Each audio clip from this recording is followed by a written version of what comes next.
सोचिए, आप किसी से बात कर रहे हैं और अचानक वो आपको च्युइंग गम ऑफर कर दे। थोड़ा ऑकवर्ड लगता है ना? या फिर आपने नोटिस किया हो कि लोग आपसे थोड़ा दूर हटके खड़े होते हैं। आप दिन में 2 बार रेगुलरली ब्रश कर रहे हैं, फिर भी वो सांसों की बदबू यानी बैड ब्रेथ वापस आ ही जाती है। आखिर ऐसा क्यों होता है? आज के इस एक्सप्लेनर में आपका बहुत बहुत स्वागत है। देखिए, मेरा मकसद आपको डराना बिल्कुल नहीं है, बल्कि एक बहुत ही इंटरेस्टिंग मेडिकल फैक्ट समझाना है। आज हम इन सोर्सेज को डिकोड करेंगे और समझेंगे कि कैसे सांसों की बदबू असल में हमारी बॉडी का एक हिडन सिग्नल हो सकती है। ये कुछ ऐसी छिपी हुई बीमारियों का इशारा हो सकती है जिनके बारे में हमने कभी सोचा भी नहीं होगा।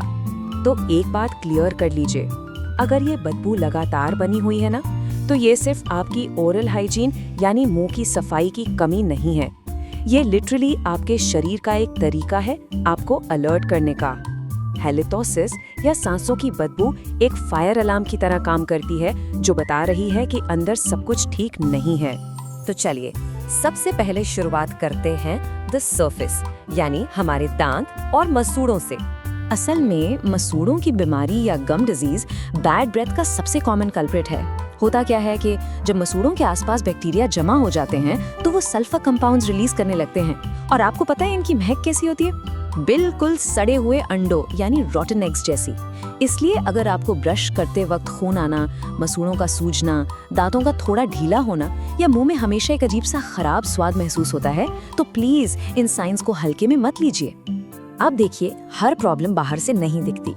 एक तरफ तो डीप कैविटीज होती हैं, जहां खाना और बैक्टीरिया फंस जाते हैं और फाउल स्मेलिंग गैसेस बनाते हैं, जो कि ऑब्वियस है। लेकिन दूसरी तरफ एक बड़ा डेंजर है हिडन डेंटल इन्फेक्शंस का। ये दांत के अंदर बनने वाले एब्सेस या इन्फेक्शन होते हैं। और इंटरेस्टिंग बात यह है कि इसमें दर्द या सूजन आने से बहुत पहले ही सांसों की बदबू शुरू हो जाती है। ये सबसे पहला सिम्टम में आपका मुंह प्रैक्टिकली आपको इन्फेक्शन के बारे में वार्निंग दे रहा होता है। ओके, मुंह के बारे में तो हमने जान लिया।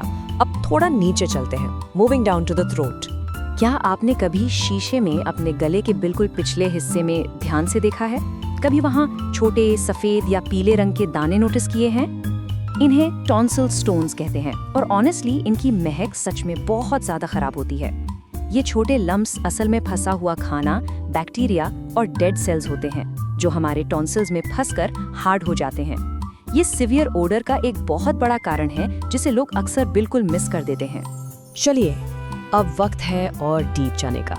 Systemic medical warning science. यहाँ मामला थोड़ा सीरियस हो जाता है।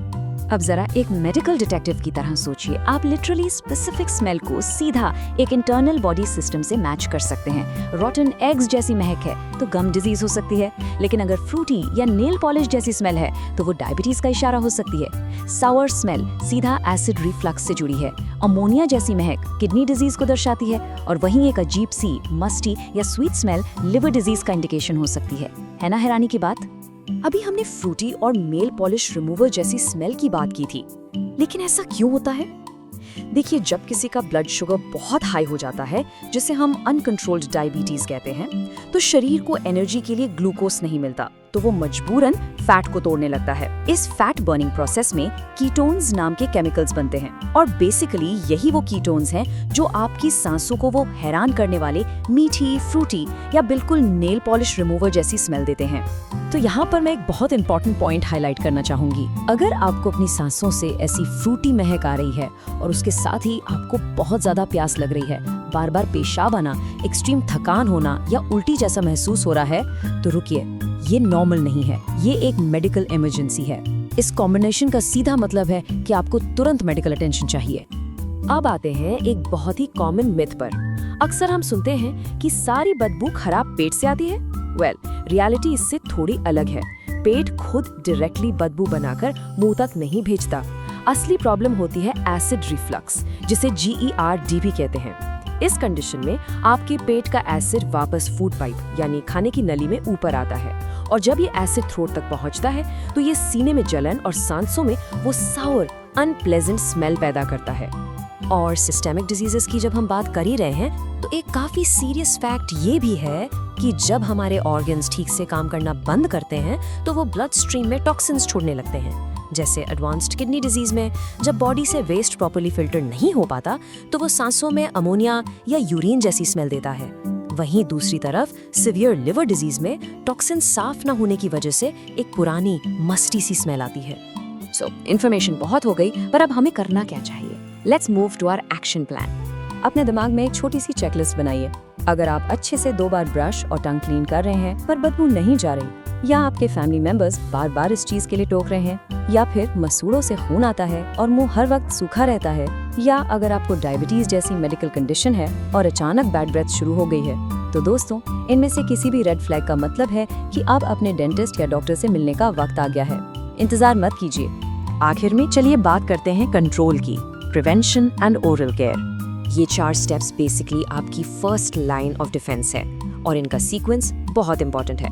सिर्फ ब्रश करना काफी नहीं है, रोज टंग क्लीनिंग बहुत जरूरी है क्योंकि सबसे ज्यादा बैक्टीरिया जीभ पर ही छुपते हैं। फिर आता है फ्लॉसिंग, जिससे आप उन जगहों से फंसा खाना निकालते हैं जहां ब्रश नहीं पहुंचता। और हाँ, दिन भर खूब पानी पीना मत भूलिए क्योंकि सलाइवा आपके मुंह का नेचुरल क्लेंजर है जो बैक्टीरिया को फ्लश आउट करता रहता है। इस रेगुलर केयर के अलावा हमारी ओवरऑल लाइफस्टाइल चॉइसेस भी बहुत मैटर करती हैं। अगर आप स्मोकिंग या टोबैको यूज करते हैं तो उसे पूरी तरह से अवॉइड करना शुरू करें। ये एक बहुत बड़ा ट्रिगर है। रेगुलर डेंटल चेकअप्स के लिए जाएं ताकि किसी भी प्रॉब्लम को बिल्कुल शुरुआत में ही पकड़ा जा सके। और सबसे जरूरी बात, जैसा कि हमने देखा, डायबिटीज या किसी भी इंटरनल मेडिकल कंडीशन को अच्छे से कंट्रोल में रखिए ताकि उनका असर आपकी ओरल हेल्थ पर ना पड़े। और इसी के साथ हम आज के इस एक्सप्लेनर के एंड पर आते हैं। ये स्टेटमेंट हमेशा याद रखिए, your breath can reveal your health. ये एकदम सच है। परसिस्टेंट बैड ब्रेथ को बस 1 मिनट या ठंडे माउथ वॉश से छुपाने की कोशिश बिल्कुल मत कीजिए। अगली बार जब आप मिरर के सामने खड़े हों तो खुद से जरूर पूछिए, क्या आपका मुंह सिर्फ दिखने में साफ है या आपका शरीर सच में अंदर से हेल्दी है? सीखते रहिए, ऑब्जर्वेंट रहिए और अपनी हेल्थ का पूरा ख्याल रखिए।